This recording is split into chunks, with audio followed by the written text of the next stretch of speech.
Bienvenue sur ma chaîne et si vous regardez cette vidéo, eh bien écoutez, merci de la regarder. Voilà, aujourd'hui je vais rester bérengère simple, c'est-à-dire la bérengère qui n'a aucune confiance en elle ou très peu de confiance. En grandissant, j'ai eu des complexes et notamment mon nez. Donc comme vous l'aurez vu dans le titre, on va parler de ma ou mes rhinoplasties, puisque oui, effectivement j'en ai eu deux. Et comme vous le verrez là, de toute façon, ce sont deux rhinoplasties ratées. Voilà. Donc il est très difficile pour moi de parler de ce sujet-là. J'ai décidé de le faire aujourd'hui parce que je pense qu'il est intéressant d'apporter mon témoignage aux personnes qui sont peut-être dans le même cas que moi ou des personnes qui veulent justement, qui ont aussi le complexe de ce nez et qui veulent se le refaire faire. Voilà. Donc j'avais besoin de dire ce qu'il en est, besoin d'en faire une vidéo, d'en parler à cœur ouvert. Il est vrai aussi que je n'ai pas été sur les réseaux sociaux depuis un moment. Je m'étais lancée à faire quelques vidéos parce que je trouve ça génial de pouvoir partager des choses et puis de m'amuser comme ça face cam. Et j'ai stoppé tout ça et j'ai stoppé énormément de choses. J'ai aussi coupé les ponts avec certains amis parce que mon nez était loupé et que je n'assumais pas. Ça a été fait, ça a été ma décision. Derrière j'ai pas assumé parce que c'était loupé aussi, hein, parce que non pas que je sois difficile, mais ça a été effectivement loupé. De toute façon je vous incorporerai au fur et à mesure des photos, donc de la première rhinoplastie, de la deuxième rhinoplastie, de comment c'était avant, etc. Je vous incorporerai des photos comme ça. Au fur et à mesure de la vidéo, vous pourrez mieux vous rendre compte de la catastrophe en fait. Je voudrais dire aussi que dans cette vidéo je n'évoquerai pas le nom de ce chirurgien, tout simplement parce que j'ai pas envie que ça se retourne contre moi, même si je pense que cette personne mériterait réellement d'arrêter en tout cas les rhinoplasties, hein, c'est pas du tout son domaine. On va commencer par le commencement et si vous voulez regarder la suite, n'hésitez pas, c'est tout de suite. Alors donc, comme je vous le disais dans l'intro, j'ai très rapidement eu le complexe de mon nez, que je trouvais, pour expliquer la chose, que je trouvais trop long. Quand je me regardais de face, ça allait à peu près, mais quand il fallait, ou quand je me voyais sur une vidéo ou sur des photos de profil ou en souriant, pour moi c'était juste pas possible. Alors évidemment, je pense que dans beaucoup de cas, les familles ne sont pas d'accord avec nous, ne sont pas d'accord avec notre opinion, à moins, je pense, d'avoir un nez totalement courbé et quelque chose vraiment hors norme. Je pense que dans beaucoup de cas, les familles se disent non, ou disent à la personne tu n'en as pas besoin, je te trouve bien comme c'est. Et j'aimerais dire à ces familles-là aussi qu'elles ne peuvent quelque part pas comprendre. Un complexe, c'est très personnel. Ça se vit au plus profond de soi. Et peu importe ce que les amis ou la famille dira, ça ne change rien, c'est comme ça, on est comme ça. Voilà, donc ça c'est vraiment un message que je voulais passer vis-à-vis des familles. Je pense qu'il faut être dans l'ouverture d'esprit. Je sais que moi par exemple, bon, j'ai 3 enfants, j'ai une fille qui a 15 ans et qui a effectivement, petite parenthèse, qui a une forte poitrine et qui n'aime pas forcément sa poitrine pour diverses raisons. Et qui évoque justement la possibilité de peut-être plus tard adulte se refaire faire la poitrine d'une certaine façon. Sa poitrine n'est pas vilaine du tout, mais elle, et je dis bien elle en fait un complexe. Alors je ne sais pas si c'est le fait que moi j'ai eu un complexe, et j'en ai bien d'autres de toute façon, mais j'arrive à la comprendre, j'arrive à comprendre le fait qu'on veuille, parce qu'aujourd'hui il y a toutes ces possibilités-là. Je veux dire, aujourd'hui on peut le faire. Alors évidemment c'est pas sans risque, ça...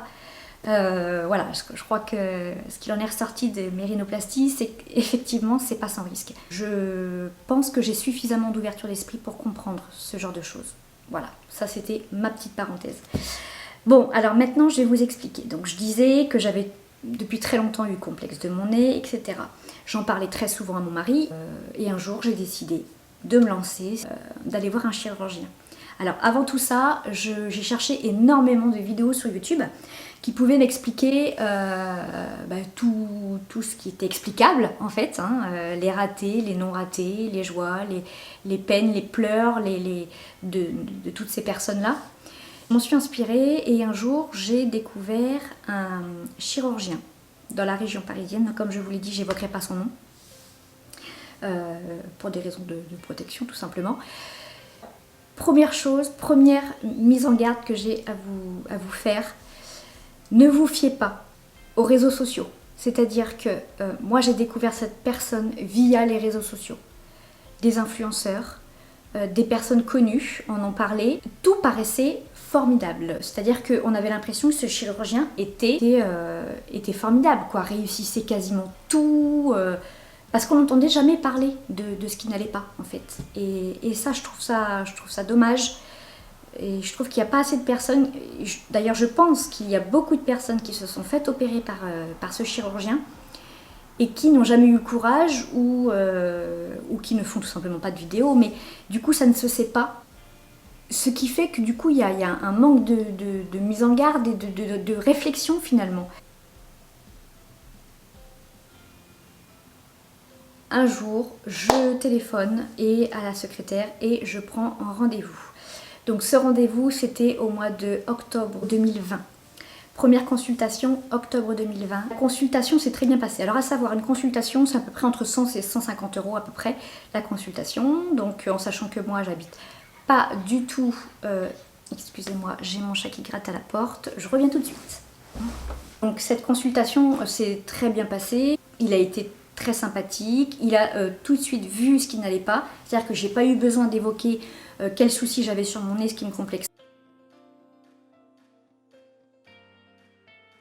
Il a vu qu'effectivement j'avais une bosse donc à ce niveau-là, alors plus ou moins importante, que mon nez était assez long, qu'il était carré.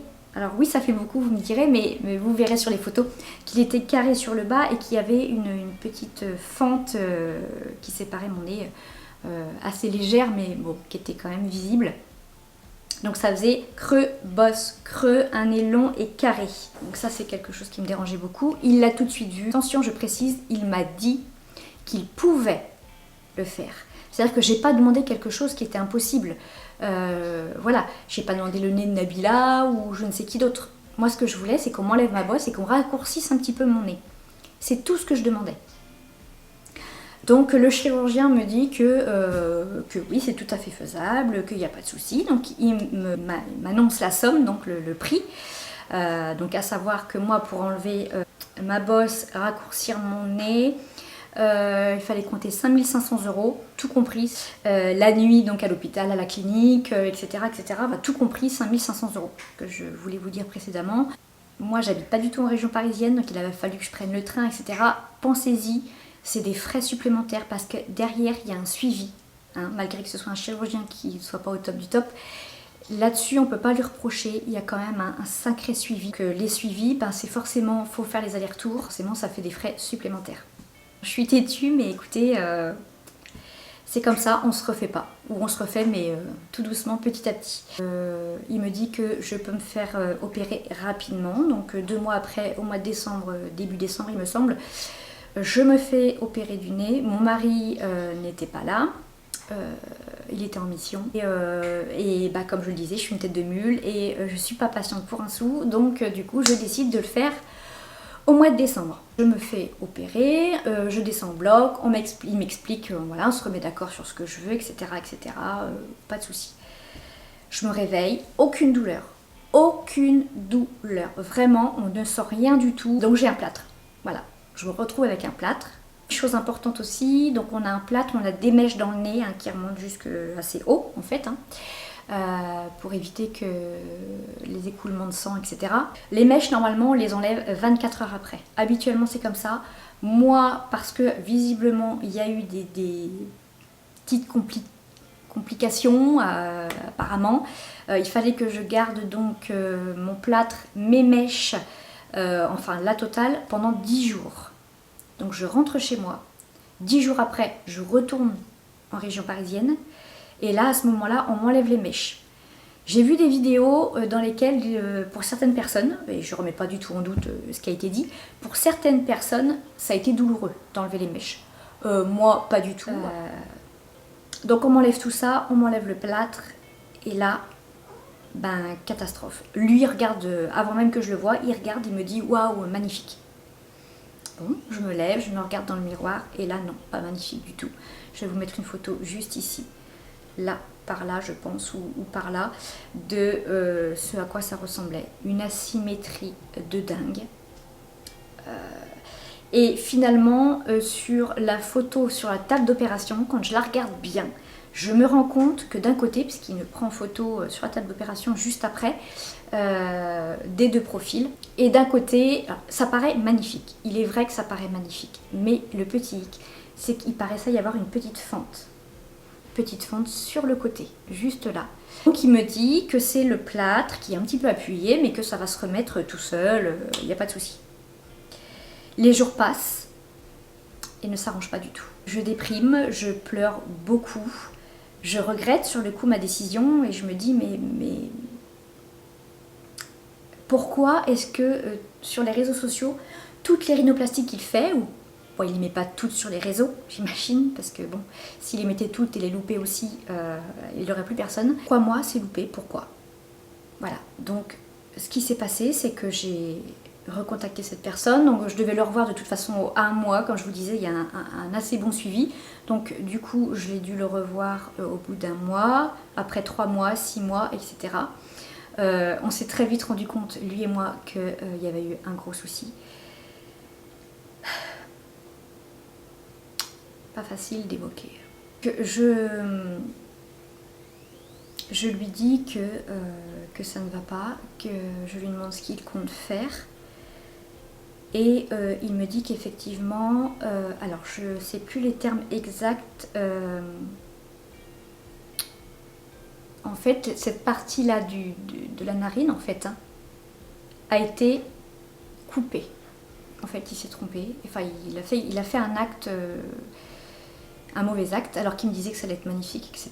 Il savait pertinemment que sur la table d'opération il avait fait une merde. On décide de refaire une rhinoplastie. Il m'explique que pour cela, il faut minimum un certain laps de temps d'attente. Voilà, il fallait que j'attende une année de toute façon et qu'il n'y avait rien possible de faire avant ça. Donc, écoutez, tout se passe comme il doit se passer, mais avec d'énormes complexes. Donc, comme je vous disais, j'ai coupé les ponts avec des amis parce que j'avais honte de me montrer. Quelque part, heureusement, c'était la période où tout le monde portait des masques. Donc, j'arrivais assez bien camouflée quand je sortais faire des courses ou quand j'avais d'autres activités à faire avec mes enfants. Eh bien, j'avais le masque et donc ça m'aidait beaucoup. Part pour une seconde rhinoplastie. Donc celle-ci se fera en fin novembre ou début décembre, il me semble fin novembre 2021. Tout se passe très mal au bloc opératoire. Alors une petite précision, parce que peut-être que vous me le demanderez, je n'ai rien repayé pour la seconde rhinoplastie, puisque de toute façon c'était son erreur. Je devais passer au bloc opératoire à 14 h, je suis passée, il devait être 20 h ou 21 h, quelque chose comme ça. Donc déjà toute l'après-midi à angoisser, puisqu'une première rhinoplastie qui s'est mal passée. Mon mari était avec moi cette fois-ci, heureusement. Et donc on me descend au bloc opératoire. L'anesthésiste vient me voir, me demande si ça va. Moi, très angoissée, je lui fais part de cette angoisse. Et je lui dis, non, je suis extrêmement angoissée, puisque la première fois, il y a eu un souci, ça s'est pas très bien déroulé, etc. L'anesthésiste sort, et là, j'ai mon chirurgien qui déboule au bloc. Et qui me dit on arrête tout, vous remontez dans votre chambre, vous rentrez chez vous, on arrête tout. Oui, je ne plaisante pas. Ça s'est réellement passé comme ça. Vous imaginez? Quelle horreur quoi. Et je lui demande pourquoi et il me dit parce que je l'ai dénigré auprès de l'anesthésiste, que je l'ai dénigré. Je n'ai fait que, et encore je trouve que j'ai été gentille, je n'ai fait que dire que j'étais angoissée parce que la première fois ça s'était mal passé.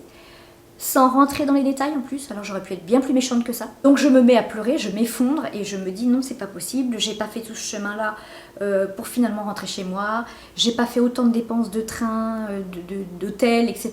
Mais pour rien en fait, et pour rester avec ce nez complètement horrible. Il décide finalement de m'opérer, il fait un signe de tête à l'anesthésiste pour dire endormez-la tout de suite, donc j'ai pas le temps de dire ouf, que je suis endormie.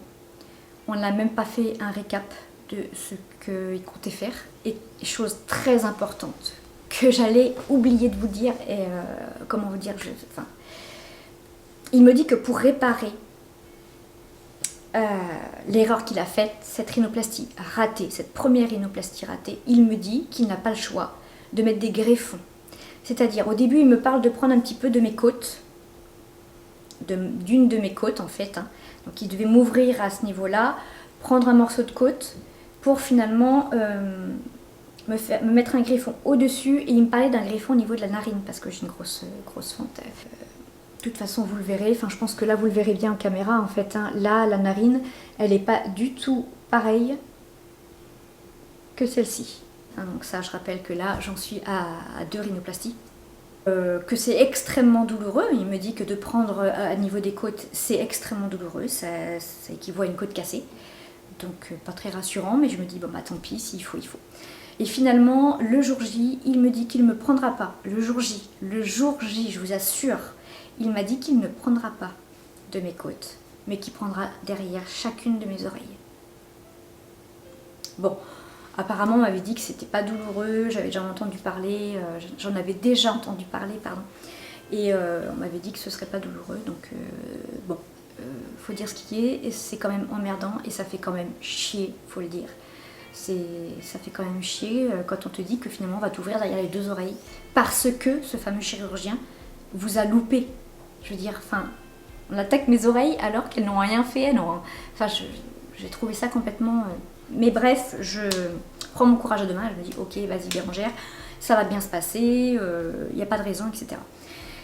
Et donc, je me réveille avec un bandage pas croyable. Une chose importante que j'ai oublié de vous signaler, que je fais du coup, c'est que pour essayer de corriger un petit peu cette problématique de nez, je vais voir...